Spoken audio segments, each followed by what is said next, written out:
राजकीय महाविद्यालय Osian BCom first year के स्टूडेंट्स, कैसे हैं आप? नमस्ते। उम्मीद करता हूं कि आप अपने परिवार और अपने साथियों के साथ, अपने अड़ोस पड़ोस और गांव वालों के साथ स्वस्थ और सुरक्षित होंगे। स्वस्थ शब्द अपने आप में बहुत महत्वपूर्ण है। कभी समय मिले तो उसके ऊपर विचार करना कि जब हम एक दूसरे से मिलते हैं तो हम क्यों पूछते हैं आप कैसे हैं, और उसके जवाब में मिलता है हाँ मैं स्वस्थ हूँ। इस स्वस्थ पे कभी समय मिले तो चिंतन करना। नमस्ते। आज अपन बात करेंगे उसी सिलेबस की जो मैंने कुछ दिन पहले आपसे फिर चर्चा की थी। चूँकि अपन पश्चिमी राजस्थान के जयनारायण व्यास विश्वविद्यालय सब संबंधित हैं और अपन 3 वर्षीय बैचलर कोर्स बीकॉम पढ़ रहे हैं, तो हमारे कोर्स का कैरिकुलम, पाठ्यक्रम तय करना इस विश्वविद्यालय का काम है और उस पाठ्यक्रम के आधार पर वर्ष के अंत में परीक्षा करवाना और परीक्षा के अंदर मूल्यांकन करके परिणाम घोषित करना, डिग्री देना, ये जयनारायण व्यास विश्वविद्यालय जोधपुर करता है। तो अभी एक नया सिलेबस जो सत्र 2020-21 से चालू होगा, यानी जिसकी परीक्षाएं, आप चूँकि फर्स्ट ईयर के स्टूडेंट हैं, वर्ष 2020 जुलाई से आपका सत्र आरंभ हुआ और फरवरी मार्च 2021 में आपकी परीक्षा होगी। इसलिए बीकॉम पार्ट फर्स्ट एग्जामिनेशन जो यहाँ 2019 लिखा हुआ है उसकी जगह 2021 लिखा हुआ सिलेबस अंतिम और मान्य होगा। इस चीज़ का आप ध्यान रखें। ये 19 से 21 वाले पाठ्यक्रम के स्टूडेंट्स का सिलेबस है। आपके लिए लागू होगा 21 से 23, चूँकि आप बीकॉम फर्स्ट ईयर 2021 में देंगे, बीकॉम सेकेंड ईयर 2022 में देंगे और BCom third year final year 2023 में देंगे। इसलिए आपका जो सिलेबस जो आपके लिए 3 साल तक लागू होगा वो 2021 से 2023 तक का होगा। कोई ज़्यादा आमूल चूल परिवर्तन तो नहीं होता है, लेकिन फिर भी वक्त के साथ, समय के साथ विश्वविद्यालय के बड़े बड़े प्रोफेसर्स समाज और देश की आवश्यकता को समझते हुए पाठ्यक्रम में समय समय पर परिवर्तन करते हैं। जो टीचिंग और एग्जामिनेशन स्कीम है जो मैंने आपको मैनेजमेंट में, प्रिंसिपल्स ऑफ बिजनेस मैनेजमेंट में बताई थी, वही है। ये पूरा का पूरा 3 सालों का एक एट ए ग्लांस, एक दृष्टि के रूप में आपके सामने है। मुझे 3 साल में कितने पेपर कब कब पढ़ने हैं और उनका नाम क्या है। तो अपन बीकॉम फर्स्ट ईयर में थर्ड ग्रुप की बात कर रहे हैं, कोर्स थर्ड की बात कर रहे हैं, बिजनेस एडमिनिस्ट्रेशन की बात कर रहे हैं, जिसमें 2 पेपर हैं, प्रिंसिपल्स ऑफ बिजनेस मैनेजमेंट और बिजनेस रेगुलेटरी फ्रेमवर्क। आज अपन बात कर रहे हैं business regulatory framework paper second की। बिजनेस का मतलब व्यापार, रेगुलेटरी का मतलब नियमन। रेगुलेटर पंखा होता है, पंखे को 1 2 3 4 5 पर आगे पीछे करके तेज या धीरा करने के लिए आप जिस उपकरण का काम में लेते हो उसको शायद आप यही कहते होंगे रेगुलेटर, जो नियंत्रित करता है, पंखे की स्पीड को नियंत्रित करता है। तो व्यापार को नियंत्रित करने वाला ढांचा, व्यवस्था, फ्रेमवर्क का मतलब होता है व्यवस्था। तो व्यापार या व्यवसाय नियमन व्यवस्था, जिसको हम साधारण भाषा में व्यापारिक कानून कहते हैं, बिजनेस लॉ कहते हैं या मर्केंटाइल लॉ कहते हैं, इस लॉ में, कानून के इस पेपर में 5 इकाइयाँ जो हमारे कोर्स में हैं, उसमें मोटे तौर पर 3 एक्ट हमको पढ़ने हैं, 3 कानून हमको पढ़ने हैं। एक है भारतीय संविदा अधिनियम, या जिसको हम बोलते हैं अनुबंध अधिनियम, इंडियन कॉन्ट्रैक्ट एक्ट, भारतीय अनुबंध अधिनियम 1872। ये 1872 में बना था और तब से चल रहा है। तो बहुत लंबा चौड़ा कानून है ये, जिसमें तकरीबन 300 धाराएं हैं, 238 धाराएं हैं। तो इतना लंबा कानून है, उसको हम 3 टुकड़ों में पढ़ेंगे। पहला यूनिट है जिसमें हम इस कानून की 1 से 36 तक की धाराएं पढ़ेंगे। इसी कानून का दूसरा भाग यूनिट 2, इसी कानून की शेष धाराओं में से, शेष भाग में से 36 धाराएं यहाँ और पढ़ेंगे, 37 से 75। और उसके बाद का शेष हिस्सा बहुत लंबा है, लेकिन उसमें से 4 इम्पॉर्टेंट बातें हैं जो सामान्य रूप से व्यापार में काम आती है: क्षतिपूर्ति, गारंटी, निक्षेप या गिरवी, निक्षेप और गिरवी, और एजेंसी। ये 4 कानून हम यूनिट 3 में पढ़ेंगे, जो भारतीय अनुबंध अधिनियम, इंडियन कॉन्ट्रैक्ट एक्ट का शेष हिस्सा है, जो सेक्शन 238 तक, धारा 238 तक चलेगा।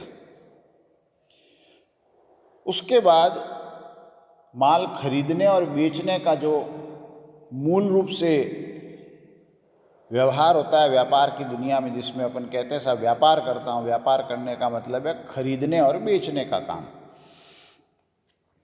तो जब हम बेचते हैं तो हमारा जो खरीदने वाला ग्राहक है, उपभोक्ता है, उस उपभोक्ता और दुकानदार के बीच में या क्रेता और विक्रेता के बीच में कुछ समस्याएं होती है, तो उसके लिए Indian Sales of Goods Act 1930 बना हुआ है, भारतीय वस्तु विक्रय अधिनियम।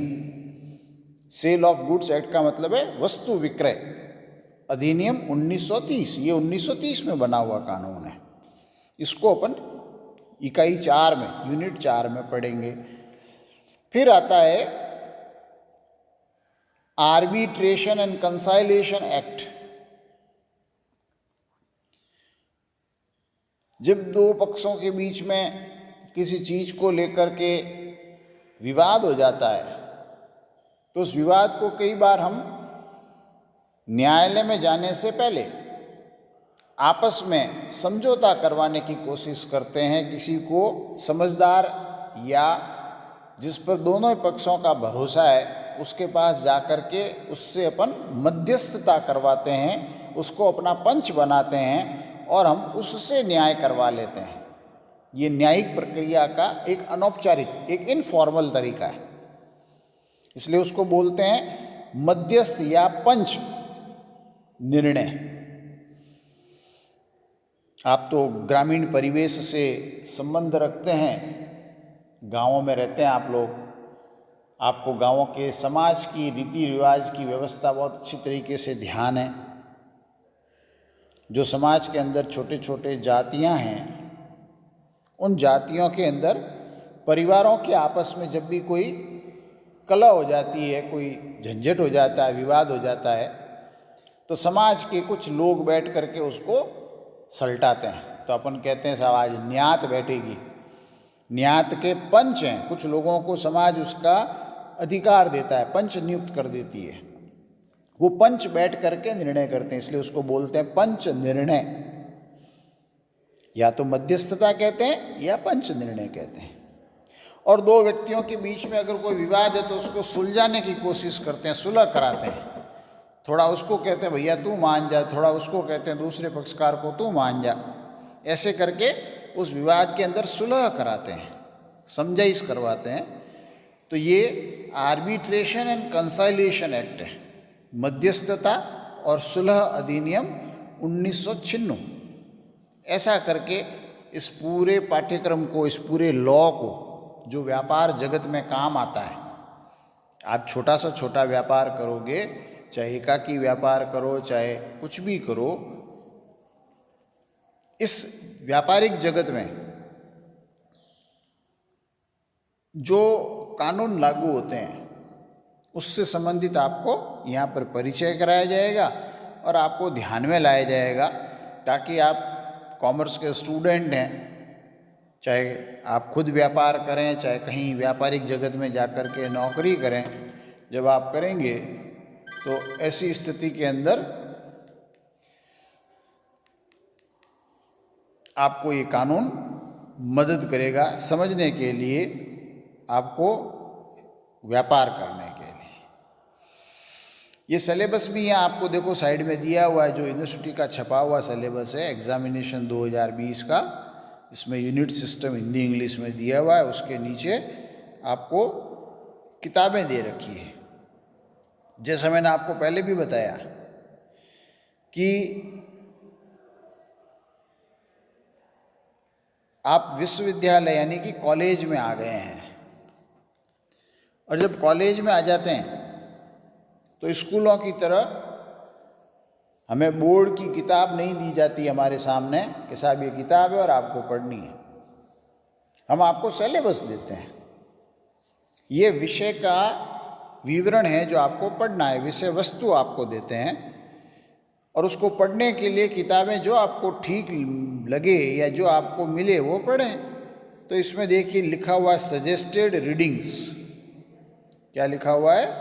सजेस्टेड रीडिंग्स, यानी आपको पढ़ने के लिए सलाह दी जाती है, सुझाव दिया जाता है कि आप Contract Act, Sales of Goods Act and Partnership की एक अंग्रेजी में लिखी हुई किताब है टी.आर. देसाई की, वो पढ़ सकते हैं। आप चाहें तो इंग्लिश मीडियम की अच्छी किताब मानी जाती है M.C. कुच्चल की किताब पढ़ सकते हैं, N.D. कपूर साहब की बिजनेस लॉ की किताब पढ़ सकते हैं। आप किसी लिखी हुई लेखक की किताब नहीं पढ़ना चाहते हैं, केवल जो मूल संविधान से बनाया हुआ जो मूल कानून है उसको पढ़ना चाहते हैं, तो वो भी बाज़ार में उपलब्ध है। बेयर एक्ट जिसको हम बोलते हैं, Indian contract act 1872, bare act कहते हैं उसको, जिसमें कानून में जो लिखा हुआ है वो एज इट इज, एज वर्बटम वो आपके सामने है। उसमें किसी भी व्यक्ति की अपनी विचार या अपने ओपिनियन उसमें नहीं है। इसी तरह से हिंदी के अंदर एक अच्छी प्रचलित किताब है अवतार सिंह की, वो बहुत अच्छी किताब है, वो मिलती है तो अपने को पढ़ना चाहिए। वैसे सामान्य रूप से इस जयनारायण व्यास विश्वविद्यालय के इस बीकॉम फर्स्ट ईयर के पाठ्यक्रम से संबंधित कुछ किताबें प्रचलन में है, वो मैं आपके सामने उनका कवर पेज की फ़ोटो आपके साथ शेयर कर रहा हूँ। जो आपको मिले, जो आपको अच्छी लगे, आप उसको पढ़ें। बिजनेस रेगुलेटरी फ्रेमवर्क, व्यावसायिक नियमन व्यवस्था, professor J.K. Sharma and professor P.K. Shah. Professor P.K. Shah Bangur college के प्रिंसिपल हैं पाली के, और प्रोफेसर J.K. शर्मा इस विभाग के पूर्व विभागाध्यक्ष और प्रोफेसर के रूप में सेवानिवृत्त हुए हैं। दूसरी किताब है व्यापारिक संनियम, जो 4 लेखकों द्वारा लिखी गई है। प्रोफेसर विजय शर्माली जी उदयपुर से हैं मूलतः, उनका स्वर्गवास हो गया। Doctor V.S. व्यास, डॉक्टर R.C. जैन और डॉक्टर प्रदीप खींचा, इन 4 लोगों की लिखी हुई किताब है। कॉमर्शियल लॉ, व्यापारिक विधि की एक और किताब अजमेरा बुक कंपनी की आपके सामने है, शर्मा, आर्य और शर्मा की लिखी हुई है। एक और किताब है जो R.L. नौलखा जी द्वारा लिखित है, इनकी मैनेजमेंट में भी किताब है, प्रबंध के सिद्धांत की, ये वही R.L. नौलखा जी हैं। तो किताब आपको जो ठीक लगे वो आप लें। 4 किताबें तो ये, और एक अवतार सिंह मैंने आपको अभी थोड़ी देर पहले बताया था। तो हिंदी में ये सामान्य रूप से, सहज रूप से उपलब्ध किताबें हैं जो दुकान पर मिलती है, लाइब्रेरी में मिलती है। तो ये अपने को 3 एक्ट पढ़ने हैं। इंडियन कॉन्ट्रैक्ट एक्ट 1872 जिसके 3 यूनिट हैं, सेक्शन 1 to 37, सॉरी वो 75 लिख दिया है, सेकंड है 37 to 75 और थर्ड है 124 to 238, 124 से 238। ये 3 यूनिट एक ही एक्ट के हैं। फिर चौथा यूनिट है जो मैंने आपसे बताया, the Sales of Goods Act 1930, वस्तु विक्रय अधिनियम 1930। और पांचवा यूनिट है पंचाट एवं समझौता या मध्यस्थता अधिनियम 1996। ये सिलेबस हमको पढ़ना है और हमारा परीक्षा का जो प्रश्न पत्र है वो इन 5 यूनिट में से, इन 3 कानूनों में से बनाया जाएगा और उसके आधार पर प्रश्न पूछे जाएंगे। इसकी पृष्ठभूमि, क्या लॉ वर्ड आप पहली बार पढ़ रहे हैं? शायद मैं समझता हूं कि आपने कक्षा 12वीं में जो बिजनेस स्टडीज़ की किताब पढ़ी थी, व्यवसाय अध्ययन की किताब पढ़ी थी, उसमें शायद ये 2 चैप्टर आप पढ़ कर के आए। चैप्टर का नंबर तो मुझे एग्जैक्ट याद नहीं, लेकिन शायद 6ठा या 7वां होगा, जिसमें पहला चैप्टर था business law and contract act, व्यापारिक कानून एवं अनुबंध अधिनियम। यानी इसी कॉन्ट्रैक्ट एक्ट जो अपन 3 यूनिट में पढ़ने वाले हैं, उसका प्रारंभिक परिचय आपको 12वीं में कराया गया ताकि आपको नया नहीं लगे। और वहीं पर एक दूसरा चैप्टर था अनुबंध के संबंधित जितने भी शब्दावली, उसके कानूनी प्रावधान हैं, वैधानिक प्रावधान हैं, वो भी आपको वहाँ इंट्रोड्यूस किए गए थे। आपको शाब्दिक रूप से उसका परिचय करवाया गया था। प्रस्ताव क्या होता है, स्वीकृति क्या होती है, ठहराव क्या होता है, अनुबंध किसे कहते हैं, अनुबंध भंग क्या होता है, प्रतिफल क्या होता है, ये सब चीज़ें आपको बताई गई थी। तो मुझे लगता है कि आपने जो 12वीं के अंदर व्यवसाय अध्ययन पढ़ा उसमें इन शब्दों से आप रूबरू हुए होंगे, इसलिए ये बिल्कुल ही नया, अजनबी नहीं है। ये आपके सामने जो चित्र है ये सिर्फ आपको याद दिलाने के लिए है कि आपने कक्षा 12वीं के व्यवसाय अध्ययन की किताब में शायद कुछ ऐसा पढ़ा था। देखिए 17 तरह के कानून आपने पढ़े थे शुरुआत में। इतने तरह के कानून अपने व्यापार की दुनिया में काम आते हैं। अनुबंध अधिनियम, वस्तु विक्रय अधिनियम, साझेदारी, नेगोशिएबल इंस्ट्रूमेंट एक्ट, विनिमय साध्य विलेख, पंच निर्णय, ये 1940 का पुराना कानून था। इसको बदल करके अब 1996 का नया कानून आ गया, कंपनी लॉ कॉरपोरेट एक्ट, जो 1956 आप कोई ज़माने में पढ़ा करते थे या हुआ होगा, लेकिन अब वो 2013 है। बैंकिंग कानून, बैंकिंग कंपनी कानून है 1949 का। कंज्यूमर प्रोटेक्शन एक्ट, उपभोक्ता सुरक्षा अधिनियम भी है। आवश्यक वस्तु अधिनियम, इसेंशियल कमोडिटी एक्ट, औद्योगिक संनियम, इंडस्ट्रियल लॉ है, लेबर लॉ है, श्रम कानून है, इंश्योरेंस लॉ है, सेबी एक्ट है, security exchange board of India, share market से संबंधित है। विदेशी विनिमय फॉरेक्स का फेरा एक्ट है। पेटेंट, ट्रेडमार्क और कॉपीराइट एक्ट है। सूचना प्रौद्योगिकी अधिनियम, इंफॉर्मेशन टेक्नोलॉजी एक्ट भी है। गुड्स ट्रांसपोर्टेशन का भी एक्ट है। ये सारे एक्ट हैं। आवश्यक वस्तु अधिनियम, आप चूँकि ग्रामीण परिवेश से हैं, गांवों से हैं, किसान परिवार से हैं, तो आपको ध्यान होगा अभी जो नया कृषि से संबंधित 3 कानून सरकार ने संसद में पारित करवाए, उसमें आवश्यक वस्तु अधिनियम में भी कुछ संशोधन किया गया। ये आपसे जुड़ा हुआ अधिनियम है, शायद आपने ध्यान दिया होगा। कानून, हम लॉ के स्टूडेंट नहीं हैं, लेकिन समाज में रहते हैं तो समाज के कानून लागू होते हैं, समाज की रीति रिवाज। ये समाज का कानून है।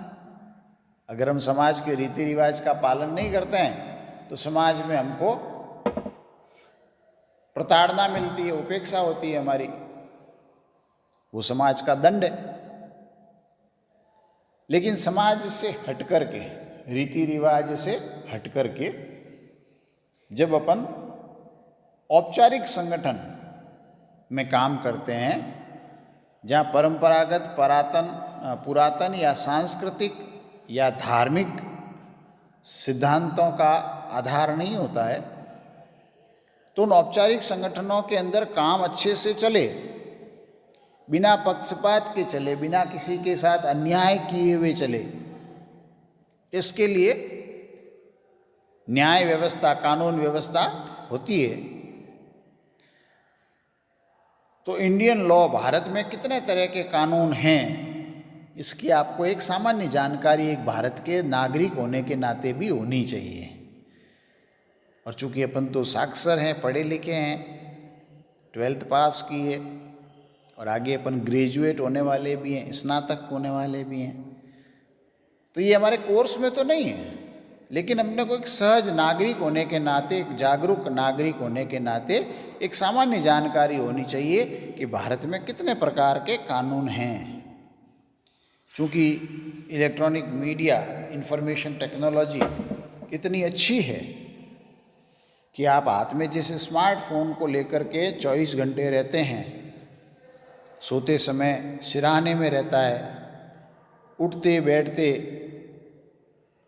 हम उसकी पल्स चेक करते हैं, चल रहा है कि नहीं चल रहा है, कोई मैसेज तो नहीं आया।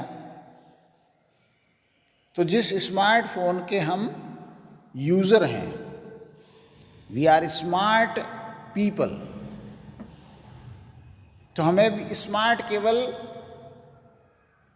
कपड़े पहनकर दिखने से नहीं, या अच्छा मोबाइल, स्मार्टफोन सैमसंग का या नोकिया का या सोनी का या मोटोरोला का या आईफोन का, वीवो का हाथ में होने से हम स्मार्ट नहीं होते।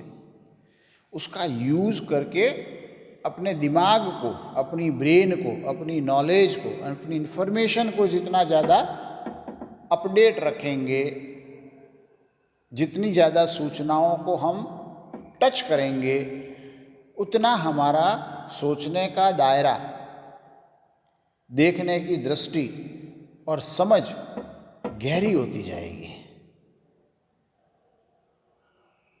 इसलिए अपन लॉ के स्टूडेंट होते तो शायद ये पूरा डिटेल में पढ़ते, लेकिन प्रारंभिक तौर पर हमें ध्यान में रहना चाहिए कि हम जिस देश के नागरिक हैं उस देश में कितने तरह के कानून हैं, कानून बनता कैसे है। कोई भी कानून बनता है तो उस कानून के बनने की प्रक्रिया क्या है, उसकी प्रोसीजरल सिस्टम क्या है, स्टेप्स क्या हैं, कैसे कानून बनता है। जैसे अभी कृषि कानून बना, उससे पहले बहुत भयंकर विवाद हुआ नागरिकता कानून को लेकर के। नागरिकता संशोधन अधिनियम आया, उससे पहले अनुच्छेद 370 को हटाने के लिए कानून लाया गया। राष्ट्र का एक बहुत महत्वपूर्ण हिस्सा जम्मू और कश्मीर, जो आज़ादी से लेकर के अब तक राष्ट्र में होते हुए राष्ट्र से अलग थलग था, उसको अपने कानून में मिलाने के लिए अनुच्छेद 370 को हटाना पड़ा।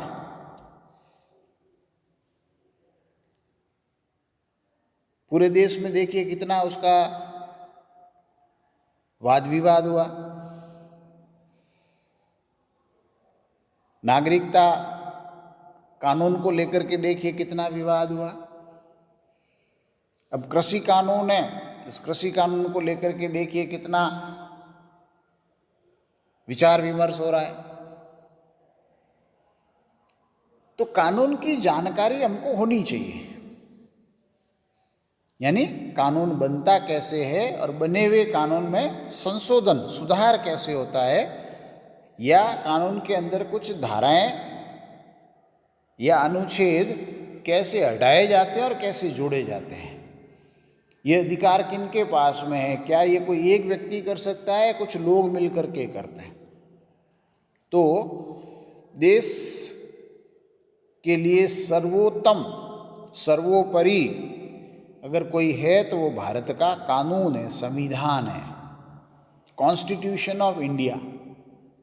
इसलिए जब भी सरकार बनती है, सरकार के अंदर जितने भी मंत्री और प्रधानमंत्री शपथ लेते हैं, तो आपने कई बार शपथ का कार्यक्रम को देखा होगा दिल्ली के अंदर, जब भारत सरकार यानी कि केंद्रीय सरकार जब कोई भी बनती है और उसमें जब पहली बार चुनाव जीत करके जो पार्टी सत्ता में आती है, उस पार्टी के कुछ लोग सरकार चलाने का जिम्मा लेते हैं, जिनको मंत्री पद का दायित्व मिलता है, और उन सभी मंत्रियों के ऊपर एक प्रधानमंत्री होता है। वो जब शपथ लेते हैं तो सबसे पहले किसकी शपथ खाते हैं? संविधान की। देश का कानून, देश का संविधान, ये सबसे महत्वपूर्ण है। कुछ भी वाद विवाद होने पर, कुछ भी संशय होने पर, किसी भी प्रकार का विवाद होने पर उसका अंतिम और श्रेष्ठ निर्णय कानून ही करता है। संविधान के तहत बने हुए कानून से ही सारा राष्ट्र चलता है, सरकार चलती है। तो कानून से बढ़ कर के कोई नहीं है। तो कानून कैसे बनता है, इसको लेकर के एक छोटा सा स्टेप बाय स्टेप मैंने आपको समझाने की कोशिश की है कि कोई भी कानून का प्रस्ताव सरकार अगर किसी तरह का कानून बनाना चाहती है तो उस विचार को कानून में कानून के स्वरूप में बना करके जब पहली बार लाया जाता है तो उसको अपन बिल कहते हैं या विधेयक कहते हैं। उस बिल को उस सरकार के मंत्री आपस में, मंत्रिमंडल, कैबिनेट जिसको बोलते हैं, उनके बीच में उस बिल पर पहले प्रारंभिक तौर पर चर्चा होती है और चर्चा करके उसमें सुधार या कमी बेशी को ठीक किया जाता है। और उसके बाद में जब मंत्रिमंडल, कैबिनेट उसको पास कर देता है तो उसको फिर आगे बढ़ाया जाता है। जब आगे बढ़ाने की बात आती है तो उसको सबसे पहले अपने भारत की जो लोकतंत्र की सबसे मजबूत संस्था है, लोकसभा और राज्यसभा, लोकसभा में रखा जाता है, जहाँ पर देश के 545 सांसद चुनकर के गए हुए हैं। पूरी राष्ट्र की 130 करोड़ की जनता के प्रतिनिधि हैं, जनप्रतिनिधि हैं 545, जो संसद में बैठ कर के 130 करोड़ की जनसंख्या का, जनता का प्रतिनिधित्व करते हैं। उन 545 सदस्यों के बीच में उस विचार को, उस बिल को, जो कानून का प्रारूप बनने वाला है, उस बिल को रखा जाता है और उनके बीच में चर्चा की जाती है। कुछ लोग उसके पक्ष में होते हैं, कुछ लोग विपक्ष में होते हैं। कई बार इतनी ज़्यादा बहस हो जाती है कि कुछ लोगों को मिलकर के उसकी फिर से समीक्षा करने की कमेटी भी बनाई जा सकती है, जिसको स्टैंडिंग कमेटी कहते हैं। तो स्टैंडिंग कमेटी भी बनाई जा सकती है, उसकी समीक्षा भी करवाई जा सकती है। लेकिन समीक्षा होने के बाद भी बिल वापस लोकसभा में ही आएगा। सबसे पहले उसको लोकसभा में 545 जो सदस्य हैं उस पर चर्चा करके, यदि वो कानून बनने लायक है और उसको बनाना चाहते हैं लोग, तो उसमें बहुमत से उसको पारित किया जाता है, पास किया जाता है। जब लोकसभा में बिल पास हो जाता है तो हमारे लोकतंत्र की दूसरी सबसे महत्वपूर्ण संस्था राज्यसभा, उसमें इसको प्रस्तुत किया जाता है। राज्यसभा में भी बहुत ही अच्छे कानून विशेषज्ञ, विधि विशेषज्ञ, प्रोफेसर्स, कलाकार, चिंतक, गैर राजनीतिक लोग भी होते हैं।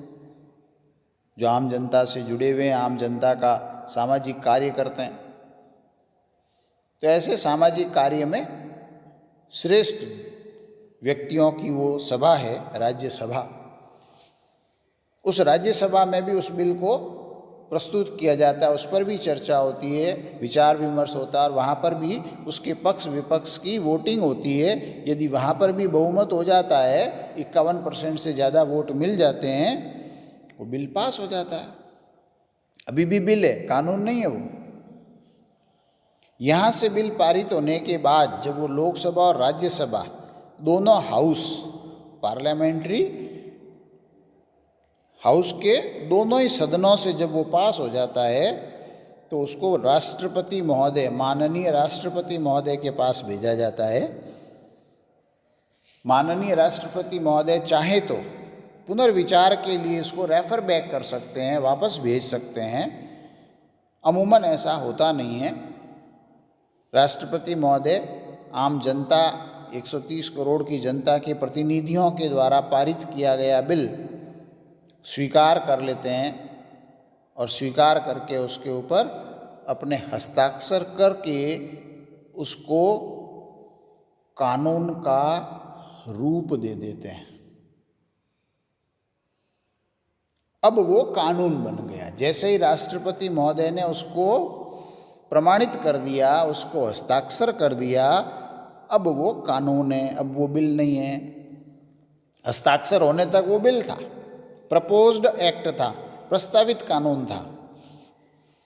लेकिन जैसे ही वो प्रस्तावित कानून जो दोनों ही सदनों से पारित होकर के राष्ट्रपति जी के पास पहुंचा, राष्ट्रपति जी ने उसको हस्ताक्षर करके पास कर दिया, कानून बन गया।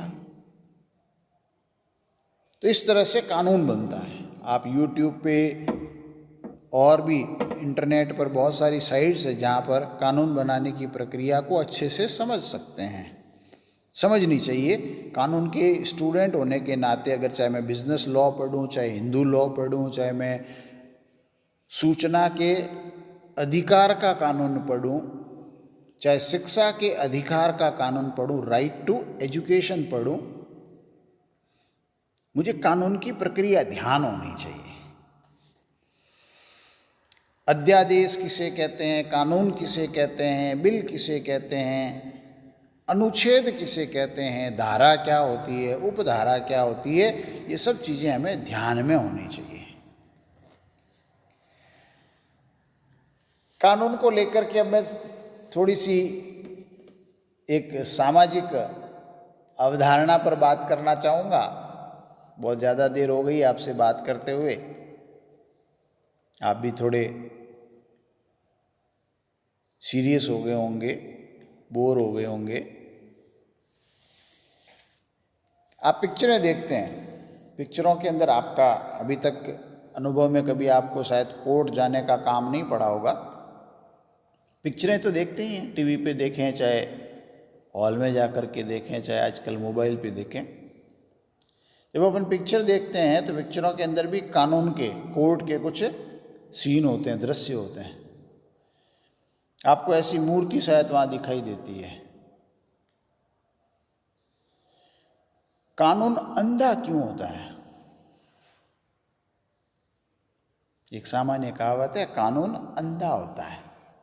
मुझे याद आता है एक पिक्चर भी थी जिसको बोलते हैं अंधा कानून, जिसमें शायद अपने सिने कलाकार अमिताभ बच्चन और हेमा मालिनी और रजनीकांत ने रोल प्ले किया था। कानून अंधा होता है। आप कभी समय मिले तो अंधा कानून पिक्चर देखना। मैं उसकी कोई मार्केटिंग नहीं कर रहा हूँ। कानून अंधा होता है, उसको समझना चाहते हैं तो वो पिक्चर है, जस्ट एक फन स्टोरी, उसको देखा जा सकता है। सोचने की बात है, कानून अंधा क्यों होता है, यानी न्याय की मूर्ति, न्याय की देवी की आंखों पर पट्टी क्यों बंधी होती है?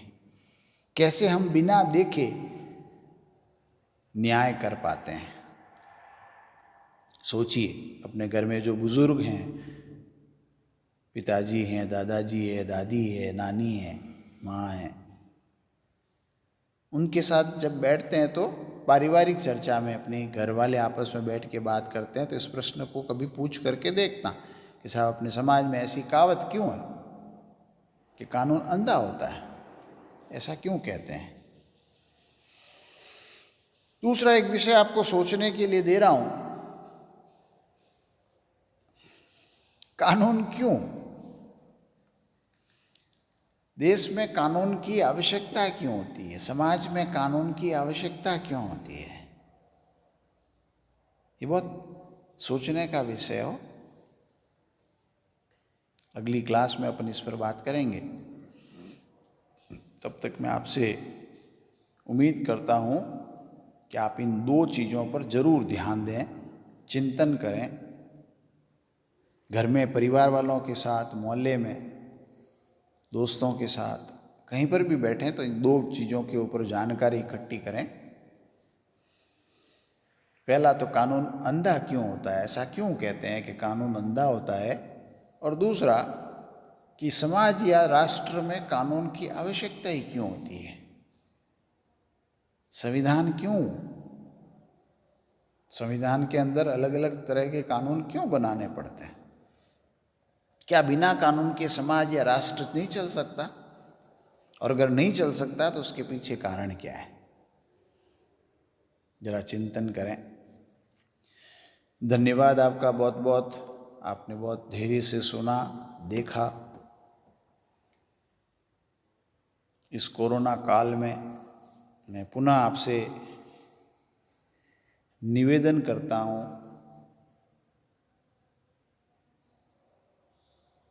मास्क जीवन का एक अनिवार्य हिस्सा है, उसको पहने बिना बाहर नहीं निकलें। जैसे अपन शरीर तन को ढकने के लिए, सुंदर और आकर्षक बनने के लिए अच्छे अच्छे ड्रेस पहनते हैं, तो शरीर को स्वस्थ रखने के लिए मास्क पहनना है। अब आप सोचिए, आकर्षक और सुंदरता आवश्यक है या स्वस्थ रहना आवश्यक है। यदि स्वस्थ रहना आवश्यक है तो पहले मास्क पहनें, फिर अपनी सुंदरता और आकर्षण पर ध्यान दें। दूसरी आपसे रिक्वेस्ट है, आपसे निवेदन है, बिना जरूरी काम के घर से बाहर नहीं निकलें। बहुत ही आवश्यक काम है तो घर से बाहर जाएं, लेकिन मास्क पहन करके जाएं। बाहर जा ही रहे हैं तो भीड़ में नहीं जाएं। किसी से मिलने भी जाना है तो पुरानी आदत पड़ गई है, हाथ नहीं मिलाएं। दूर से 6 फुट का डिस्टेंस, 2 गज की दूरी रखते हुए राम राम सा या जो भी आपका अनौपचारिक संबोधन है उसका उपयोग करें। काम निपटा कर जब घर लौटें तो घर लौटते ही, घर में प्रवेश करने से पहले यदि संभव हो सके तो पहले, नहीं तो अंदर जाते ही सबसे पहले साबुन से हाथ धोएं ढंग से। उसके बाद आप शेष काम चालू करें। आप स्वस्थ रहोगे तो घर वाले भी स्वस्थ रहेंगे, घर वाले स्वस्थ रहेंगे तो पूरा समाज स्वस्थ रहेगा। क्योंकि इसकी अभी कोई दवाई नहीं है, कोई टीका नहीं है, इसलिए केवल सावधानी ही इसका इलाज है। अगर आप असावधान रहे तो पता नहीं चलेगा ये वायरस, ये संक्रामक रोग आपके ऊपर अटैक कर देगा, आपके ऊपर आक्रमण कर देगा। भगवान नहीं करे, ईश्वर से यही प्रार्थना करता हूँ कि आप या आपके परिवार या आपके मिलने वाले, आपके मोहल्ले में कोई भी इस वायरस का शिकार न बने। इसका प्रभाव शायद हमें नहीं पता, क्योंकि अब तक हम इसके रोग से ग्रसित नहीं हुए। जिस घर में या जिस व्यक्ति ने इस रोग से ग्रसित हुआ है और उसके प्रभाव को झेला है, जिनके घरों में लोगों की इस रोग के कारण मृत्यु हुई है, अकाल मृत्यु हुई है, उनसे जाकर के पूछना, उस परिवार की स्थिति देखना। संवेदनाएं हैं, मानव हो, दया भाव है, तो शायद आपको उस व्यक्ति, उस परिवार की स्थिति समझ में आएगी कि इस वायरस ने, इस संक्रामक रोग ने कितना गहरा घात किया है, कितना गहरा हमला किया है।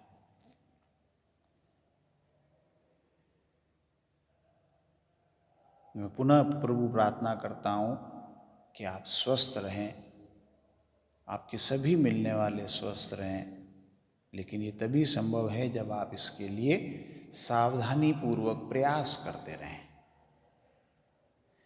धन्यवाद। फिर मिलते हैं, फिर आगे बढ़ते हैं।